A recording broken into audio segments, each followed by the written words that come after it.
Up next on this edition of F4 US Championship Today, Formula Racing's future stars heading north of the border for the first time. Young guns coming to grips with CTMP. On track, the Indy Dominator hoping to extend his streak. Can the kid from Jupiter keep flying?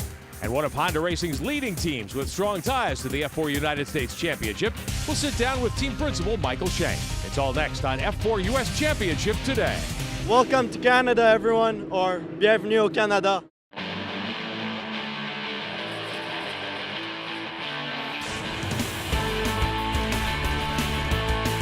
You're looking at Canadian Tire Motorsport Park in Bowmanville, Ontario, Canada. Today, coverage of the F4 United States Championship powered by Honda, the third racing weekend of 2017. Well, hello again, everyone. I'm Rick Benjamin. We're in Toronto, about 90 minutes south of Canadian Tire Motorsport Park. We're at Exhibition Place on the shores of Lake Ontario for Honda Indy Toronto Weekend, a venue, a series, an event that many of the future stars in F4 would like to arrive at in just a couple of seasons. Before we get going with our coverage from Canadian Tire Motorsport Park, let's get you caught up on what the F4 cars look like. They're single-seat open-wheel race cars. They're carbon fiber tubs constructed by On-Rope North America in the Charlotte, North Carolina area. They use Pirelli racing tires, slicks in most cases, and they're powered by a 4-cylinder spec Honda motor that makes about 160 horsepower. Now, before the lights go green at CTMP, let's meet a couple of our fastest qualifiers for the weekend. Kyle Benjamin standing by with first-timer Dakota Dickerson and Canadian native Raphael Forcier. Coming into this weekend at Canadian Tire Motorsport Park, Raphael Forcier has one win, one podium, and a handful of top fives. Well, this weekend, he's running in his home country, more or less your home turf. That's got to give you a fair bit of confidence heading into these races.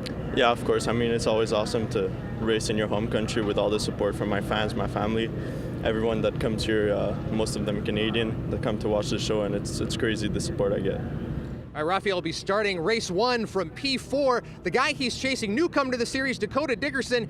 You kind of just figured this all out on the fly, first time in an F4 car this weekend. Yeah, really enjoying the car, loving the track so far. Series has been great. It's the first time here on track and just loving it.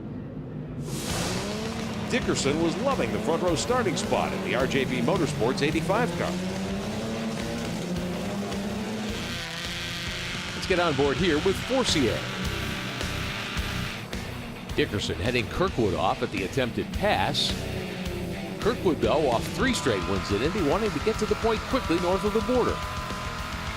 He and Dickerson put on quite a duel, swapping lanes, fighting hard. This inside-out move coming in turn 5 and 5A in Canadian Tire. Setting up a drag race for the lead.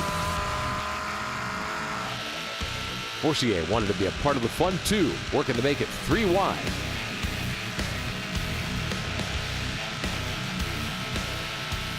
Before Dickerson decided to bide his time just a bit and settle into 4th behind Kirkwood, Forcier, and McCusker. The 86, he'd started 7th. Loomis passing him here to take over 5th position. On board here with the 35, Chris Archinaco. Trouble for Vincent Christoph in the 3. That's today's first yellow. Trouble early for Jonathan Scarallo. He's got some heavy suspension damage to that Group A Motorsports 29 car. He is taking that machine behind the wall. Let's take another look on board Scarallo's 29. Some contact, and that's what caused Christoph's issues. Scarallo off as well and done for the day. Getting set for the restart now as the field realigns. Kirkwood leading McCusker in the 5, Dickerson in the 85. McCusker goes lawn bowling. Dickerson gets by on the inside.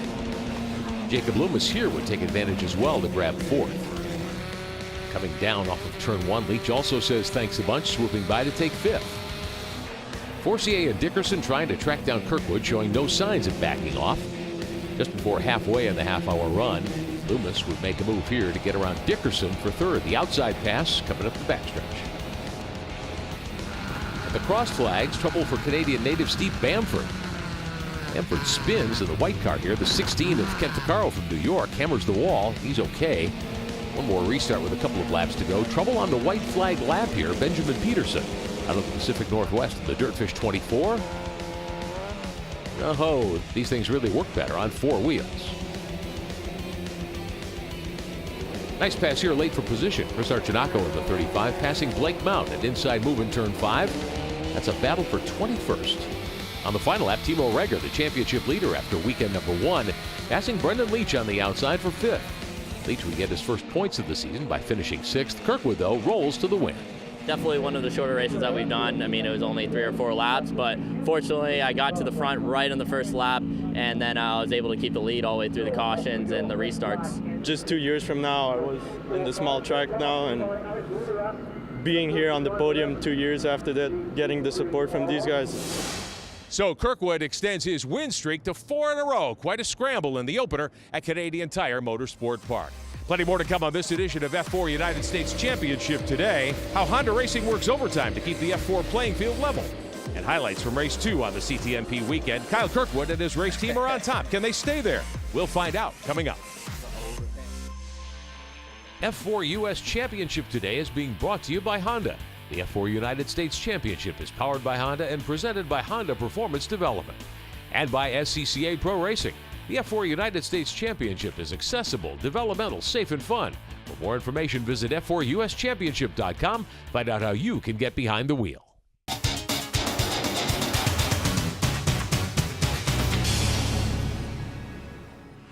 Hello, my name is Matthias Soler Abel. I'm from Bogota, Colombia. Hi, my name is Dakota Dickerson, and I'm from San Diego, California. After the Lucas Oil School of Racing, we were looking at some options, and the best one was F4, so we decided to come and do it because that was the best option to go to F1. I joined the F4 US Championship to continue to develop myself as a driver on my road to Formula One. Welcome back. It's still plenty early in this championship season, 2017, for the F4 United States Championship powered by Honda. One young gun is already starting to put his mark all over this series. That's as tough an open-wheel development league as you'll find anywhere. Kyle Kirkwood from Florida has won 4 in a row. When Sunday dawned at CTMP, everyone wanted to know, could he keep the streak alive? So Kirkwood looking to make it 5 in a row, 2 in a row at the track formerly known as Motorsport. Dakota Dickerson and Jacob Loomis also up front at the start of the 30-minute sprint. Kirkwood away to an early lead. On board here with Raphael Forcier from Quebec. He was second Saturday, but on Sunday, early, not so much. Puts a wheel off and an early spin takes him out of contention. 7 laps on the board now. Young Ken Vaccaro, who slapped the tire barrier Saturday, out of shape in 3. Wheel issues. I was coming through turn 3 and all of a sudden it got really loose on me and the back end got really unstable and I was sent around. I saw my tire zooming up the left side of the track without me. So the stub axle sheared off and the tire was let loose. On the restart, trouble for Blake Mount in the Expedia 7. Makes contact with Vincent Christoph in the 3. Mount had to dismount. Just getting right up on the back of the guy in front of me. I think it was Vincent Christoph. Somebody braked in front of him, and I just got caught in the accordion effect and wasn't able to brake in time and ran into the back of his tires. All of this keeping Kirkwood comfy out front. Dickerson, the first-timer from San Diego, continuing his strong weekend. He would run second. A bit further back, Jordan Sherratt from South Africa. The 37 car is 5th, just in front of Kiwi Brendan Leach in the 86. Their best showing so far in F4. Justin Sirgany had showed some speed earlier in the season. Trouble here, though, for the 39. We're on board now. Sirgany into a tire wall. He's okay. He'd end up 26th after starting 8th. All of this giving Kirkwood a nice warm feeling. KK to his 5th straight F4 US Championship win, this one under yellow. Dakota was actually on my gearbox for most of the race. I pull a little bit in a section, then he'd catch me down the straight and through a couple of the corners. So that one definitely wasn't as easy with Dakota right there. But the cautions came out, bunched everyone back up again. I got a good restart and pulled a little gap, broke the draft a little bit, and I think we just stayed consistently, I think probably like a second or so apart, and fortunately came away with the win on that one under caution. Kyle was quite quick, just couldn't really get close enough to pass him, but yeah, really great job from the Kiwi Motorsports team. Can't thank RJB and Metalloid Corporation enough for putting us all together, but really happy with the 2nd place finish and only our 2nd race in the F4 US Championship. I think today could have been our day if we got a little bit better restart. It kind of fell back a little bit and the leaders kind of took off. And then that last caution kind of killed our chances, but nonetheless, I'm happy with 3rd. So the Kirkwood train keeps rolling along, now 5 consecutive wins. Plenty more to come, though, on this edition of F4 United States Championship today. One of the leading sports car teams in North America with strong ties to the F4 US Championship. We'll talk to Michael Shank of Michael Shank Racing and get his impressions on F4. And how Honda Racing and HPD work hard to keep the playing field level and fast in F4. That story coming up.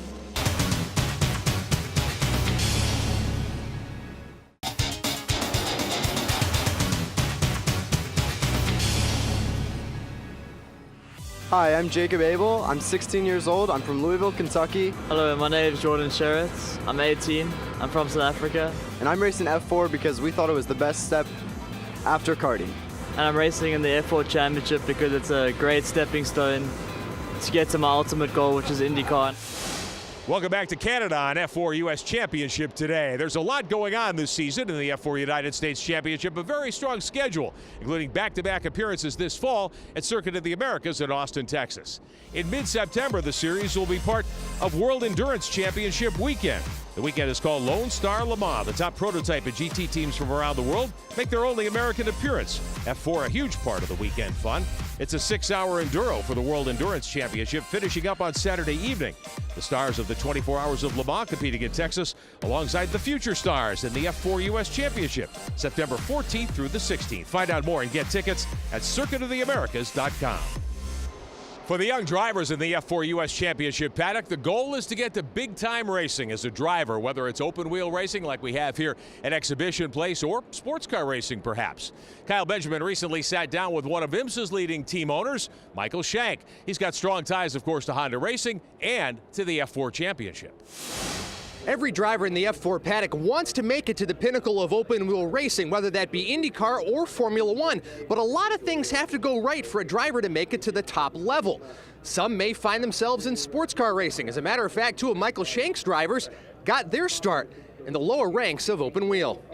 Katherine Legge, driver of the '93 Acura NSX GT3, boasts a diverse racing resume. With 3 Atlantic victories, multiple Indy 500 starts, Formula E, Champ Car, DTM, and the very unique Delta Wing behind her, Legge knows how hard it can be to reach the top. Plus, she does have some experience with the F4 platform. When that car first got introduced over here, I was lucky enough to test it and see what it's like, and it's amazing. I mean, it teaches these kids exactly what they need to learn about setup, about racing, about momentum, about so much stuff. Team owner Michael Shank began his racing career in open wheel as well. He made a name for himself in the Atlantic ranks, developing championship-winning talent. Mike says learning racecraft early is key. The best drivers today are the ones that can take everything they need to manage and then add one more input, and it doesn't make their brain go everywhere, right? That's the true difference between an A and an A+ driver. And the start of that is in a series like F4. Negri Jr. began his career like many others, chasing Formula One. I actually thought that my dream was over when I saw that it was impossible to go Formula One. I've never been happier driving, sports cars, especially this year with the new Acura NSX. The 2016 Petit Le Mans winner passionately studies motorsport. He worked with Jeremy Dale's JDX Racing last season, coaching those drivers, including former series champ Cameron Doss, on the fine art of data analysis. The drivers can start learning about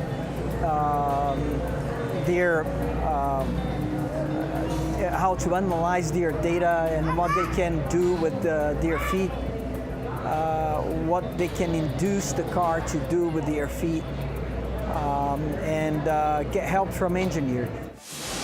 Of course, one of the primary goals in this championship is to ensure there's a level playing field, that everyone has, for the most part, equal equipment. Kyle Benjamin recently spoke to some HPD engineers about what the company does to make sure the power plants are equivalent.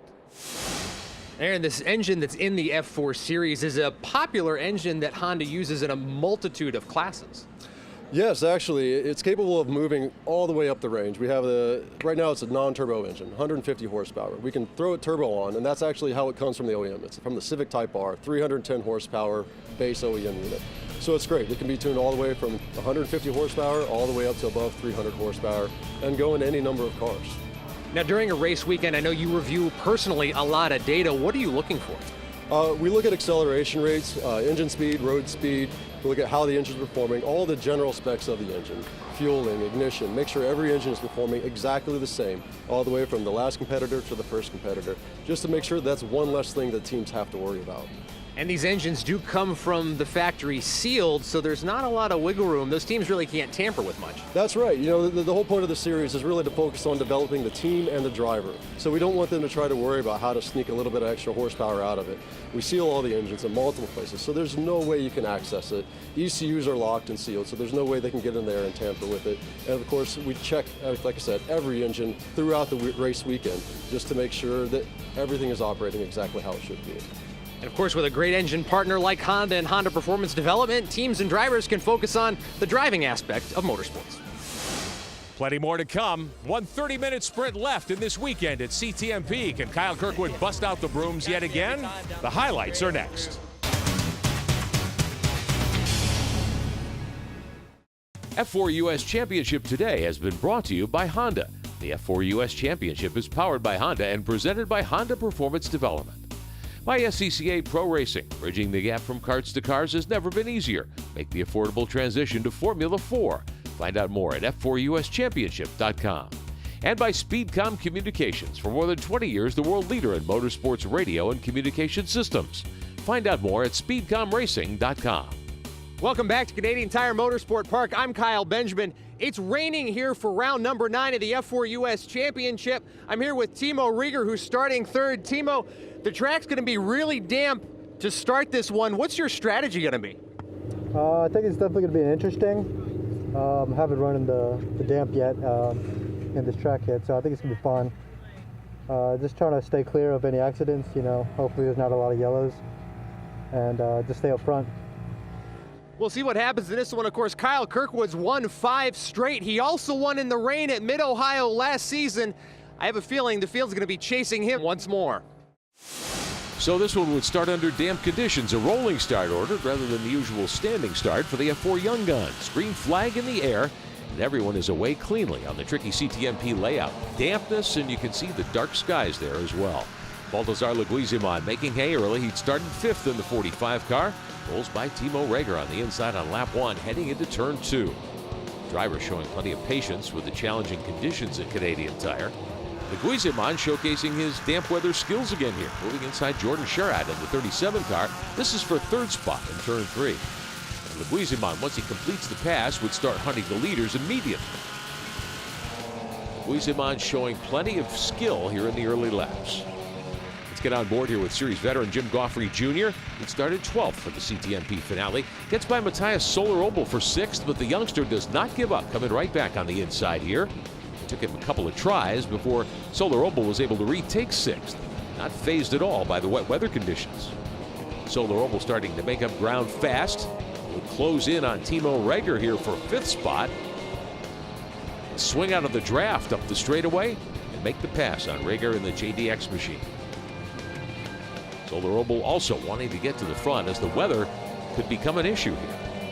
His teammate Kyle Kirkwood, you've heard that name before, once again leading the way. Young California Dakota Dickerson sitting 2nd, keeping Kirkwood honest. Lap 10, Ken Vaccaro completes the trifecta off track as well in race 3. A hard hit into the tire barrier. He's okay. It brings out another caution. And Mother Nature would take over at this point. Heard from here too. Jim Goughary Jr. in the 4 Primus Racing Honda in getting 4 Pirelli rain tires. If the race does go green, advantage Goughary Jr. He will have a significant amount of traction compared to everybody else out there running on those Pirelli slicks. Scenic Bowmanville becoming rain slog. That slowed the cleanup after Vaccaro's off. Unfortunately, Goughry's plan to put on the rain tires didn't pan out the way he'd hoped.